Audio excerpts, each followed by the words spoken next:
A Star Turns Inside Out, presented by Science at NASA. In the immortal words of Carl Sagan, we are star stuff. What he meant is the key elements of life were forged in the hearts of stars.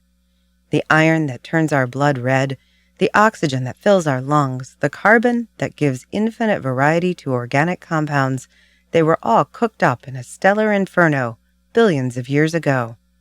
So, when researchers recently got a look at a star turned inside out, they knew they were looking at the stuff of life itself. The story begins just after the Big Bang 13.7 billion years ago. According to modern cosmology, the newborn universe was made entirely of the three simplest atoms: hydrogen, helium, and small amounts of lithium. The cosmos was devoid of stars, and very likely devoid of life as well. A quick glance around the room is proof that times have changed. Light elements that filled the early universe are rare on Earth, while our planet and we ourselves consist mainly of heavier stuff like oxygen and carbon, which were missing at the dawn of cosmic history. The difference is star formation. A little more than 13 billion years ago, the first stars collapsed from clouds of hydrogen and helium. As gravity drew the gas inward, temperatures reached levels that triggered nuclear fusion, the same process that powers our sun today. In a stellar fusion reactor, hydrogen and helium are smashed together to build up heavier elements, such as carbon, nitrogen, oxygen, and iron. Since then, heavy elements have been forming in stars throughout the universe. Supernova explosions presumably did the rest, flinging their contents far and wide, seeding galaxies with the atomic building blocks of life.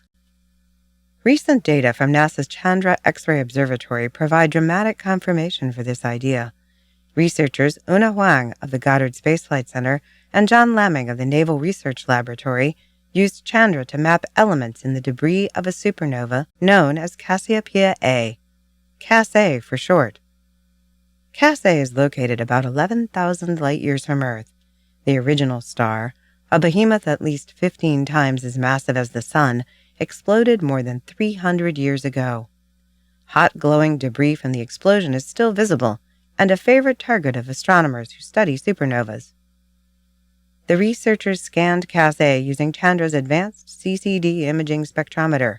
This revealed concentrations of iron, sulfur, silicon, magnesium, neon, and oxygen. Comparing a chemical model of the original star to the actual distribution of elements seen today, they realized something amazing. When the star exploded, it turned itself inside out.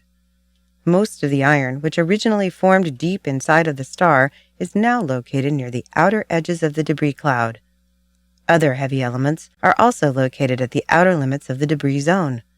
These data show that elements cooked deep inside stars are not necessarily trapped inside. Supernova explosions can free them, spewing core materials into deep space. There, the atoms of life intermingle with other interstellar atoms and molecules, forming clouds of gas that collapse to form new stars, new planets, and maybe, just maybe, new life forms. We are star stuff, after all. For more news about stars and star stuff, visit science.nasa.gov.